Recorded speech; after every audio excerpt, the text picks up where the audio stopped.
So, we are now going to be transitioning from talking about how Earth's climate has changed over the course of the Quaternary, meaning over the past couple of million years, to focusing on how the Earth's climate has been changing during recent history, namely during the periods where we have direct measurements or direct accounts of what the climate was like from human observation and science. And as we enter this discussion, it's important to keep in mind a few takeaway points from the previous sections. First, we know that the Earth's climate changes over time. It's not static. Throughout the Earth's history, it has been both significantly warmer and significantly colder than it is today. Second, climate change occurs as a result of shifts in the three major mediators of the climate, which are insolation, albedo, and the composition of the atmosphere, especially greenhouse gases. So when something causes these variables to change, the climate changes. Third, climate is the average of weather over long periods of time. And when we're talking about changes to the Earth's climate, we're talking about shifts that occur not over a period of days or weeks or even years, but over long time scales. With that in mind, let's take a look at what temperatures have looked like on Earth in recent history. Many of the graphs that we've viewed up until this point span hundreds of thousands or even millions of years. This graph shows just the past 1,300 years of temperatures, specifically in the northern hemisphere, which is abbreviated NH. This graph is constructed from a combination of proxy data taken from ice cores and tree rings, as well as direct measurements from instruments, meaning thermometers, when they became available.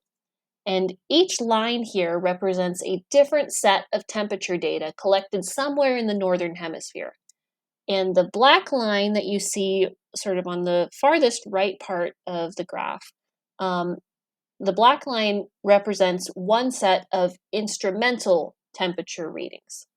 The dotted line, the dotted horizontal one that is set to 0 running across the upper middle part of the graph, that represents the average temperature between 1961 and 1990. So that offers a point of comparison. And this is a pretty busy figure to look at. So to give a more helpful picture, this figure gives you a sense of where these different readings, these different data sets agree with each other. So darker zones on this bottom graph means that that's an area where the measurements taken in separate data sets across the world closely agree with each other. And we can get a sense of the sort of average trends based on the composite of all that data taken together when you look at this lower graph. And in the lower graph, the variations might seem very slight. You can see that the temperature scale on the left-hand side, the vertical axis, is actually measured in Celsius, and the entire span of the graph is only about 2 degrees Celsius from top to bottom, which is about 3.6 degrees Fahrenheit. But it's significant enough that there are still some distinctly warmer and colder periods that are recognized in this 1,300-year time span. For example, climatologists recognize a period that is referred to as the medieval warm period that occurred about 1,000 years ago, as well as a period called the Little Ice Age, which took place around 400 years ago. And again, these temperature changes were relatively small. During the Little Ice Age, the temperatures in the northern hemisphere were not even a full degree Celsius lower during this time. But based on what we know from human records of the time, the Baltic Sea completely froze over twice in the early 1300s. Farmland was destroyed by the expansion of glaciers in the Swiss Alps. Warm weather crops that had been grown in China for centuries, like oranges, were abandoned in certain provinces. So small changes had big effects. We can also see how it was rare for temperatures in the past 1,300 years to exceed the average temperature that was measured between the years 1961 and 1990, which again is represented in that black horizontal line. Most of the time, temperatures did not get higher than that average. The exception to that is during very recent history, which we know from the extremely reliable readings taken from thermometers, readings taken since the late 1700s and early 1800s. If we zoom in on just this section of the graph that relies on instrument readings rather than proxy data, then we see a strong upward trend in temperatures. Temperatures in the northern hemisphere have climbed by about 1 degree Celsius since the year 1880, which again doesn't sound like a lot, but during the Little Ice Age, temperatures were only a fraction of a degree Celsius colder and the Baltic Sea froze over. So, small changes cause big effects, and this 1 degree Celsius uptick is therefore cause for concern. And of course, the question that naturally follows once you realize that temperatures are rising is what is causing this to happen? Is this part of the normal variability in climate that we know the Earth naturally experiences over long periods of time where it cycles in and out of hot and cold periods? Or could the cause be anthropogenic? In other words, could it be caused by human activity? And this is a valid question because we know that Earth's climate does change on its own without human influences. So, to answer this question, what do we know about how climate related forces have changed on Earth since the year 1880, which is the span of this period where temperatures have jumped by a degree Celsius? Well, as we learned previously, there are these three major factors that determine climate: insolation, albedo, and greenhouse gases. Let's look at the changes that have occurred in each of these since the year 1880. And remember that we're only looking at a very short time span between 1880 and now, less than 150 years. The processes that we learned about in the Milankovitch cycle section, the cycles pertaining to Earth's orbital shape and tilt, etc., these all shift over periods of time that last thousands to hundreds of thousands of years. And evidence shows that only a very small change has occurred in the amount of insolation hitting the Earth. Sunlight energy has increased by 0.12 watts per square meter since 1750. That is the equivalent of about 8 60-watt light bulbs per acre of land. And that is not enough to bring about a temperature increase of 1 degree Celsius. In fact, it would take 8 times as much solar energy to bring about this big of a temperature change. So, while a small fraction of the temperature increase may be attributable to higher levels of insolation from the sun, this does not explain why temperatures have increased so sharply and dramatically. Okay, so if insolation isn't to blame, what about albedo? How has the Earth's albedo changed in the past 150 years? Well, remember that albedo has to do with surface reflectivity. Different surfaces have different capacities to either absorb sunlight and retain that heat energy or reflect it back into space. And since the 1800s, significant amounts of deforestation have taken place across the globe, which increases the planet's albedo. This is because forests have a lower albedo, a lower reflectivity, than other surfaces like cropland or bare soil or desert. And you may remember seeing this time lapse of deforestation in Madagascar between the years 1984 and 2016, way back in chapter 1.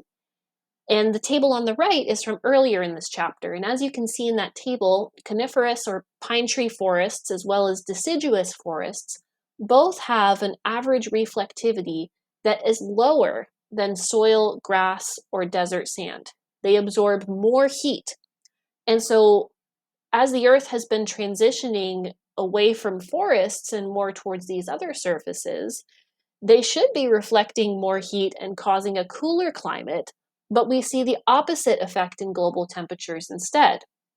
This figure here shows you rates of deforestation between the year 1700 and the year 2020, and the part of the scale that I've just highlighted in the yellow bar covers the time period since 1880. So as you can see, huge amounts of tropical and temperate deforestation have taken place, largely to be replaced with cropland and human development. So albedo should be going up on Earth, which would cause temperatures to cool, but that is not what is happening. We also learned previously that volcanoes and asteroids can have an effect on planetary albedo by ejecting ash into the atmosphere that blocks sunlight and causes cooling in the short term, and releasing carbon dioxide, which causes warming in the long term. And it's fairly apparent that there has not been a huge barrage of asteroids hitting the Earth in the past 150 years. But what about volcanic activity? Well, the Smithsonian Institution's Global Volcanism Program is the leading authority on volcanic activity around the world. And their mission is to document and report information on volcanic activity happening on Earth for the past 10,000 years. And according to the Global Volcanism Program, there is no evidence that volcanic activity has changed over the past 150 years. It has remained about the same. This figure published by the Global Volcanism Program shows the rates of volcanic eruptions between 1800 and 2010. And at first glance, based on the top line, it might appear that volcanic eruptions are going up. However, according to the GVP, this trend is misleading. Humans are actually just doing a way better job at keeping records of volcanic eruptions as time goes on. Because in the year 1800, which is the point where this graph starts, humans were not as widely distributed across the globe, nor did they have the record-keeping ability or international communication capabilities that we have today. And as people have occupied more regions of the globe and as surveillance and communication technologies got better, so did the ability to observe and report more volcanic eruptions. The more meaningful data set to understand why GVP has concluded that volcanic activity isn't increasing is the bottom line, which only includes volcanic eruptions over 0.1 kilometers in size. 0.1 kilometers is 100 meters. It's a little larger than the length of a football field, and this is considered a large volcanic eruption. Eruptions of this size are considered large enough that people have done a good job noticing them and documenting them consistently over the past several hundred years, whereas eruptions that are smaller may have gone unnoticed. And when we only consider eruptions that are 0.1 kilometers in size, there is not an increasing trend in volcanic activity over time. So this means that volcanoes are not responsible for the changes in the Earth's climate over the past 150 years either. An interesting data point that supports the GVP's conclusion that the reason why the top line is going up over time is due to the fact that we are just noticing and documenting and keeping records of smaller eruptions more effectively, is the fact that between the years of World War I and World War II, which are represented on the graph with WW1 and WW2, there is a decrease in both cases in records of volcanoes, presumably because people had other things that they were worrying about at that time, and the record keeping of volcanic eruptions just wasn't a priority during those periods of time. So this lends credence to the idea that the upper line is going up due to record keeping, not because there are actually more volcanic eruptions. The last factor that we have to consider is greenhouse gas dynamics.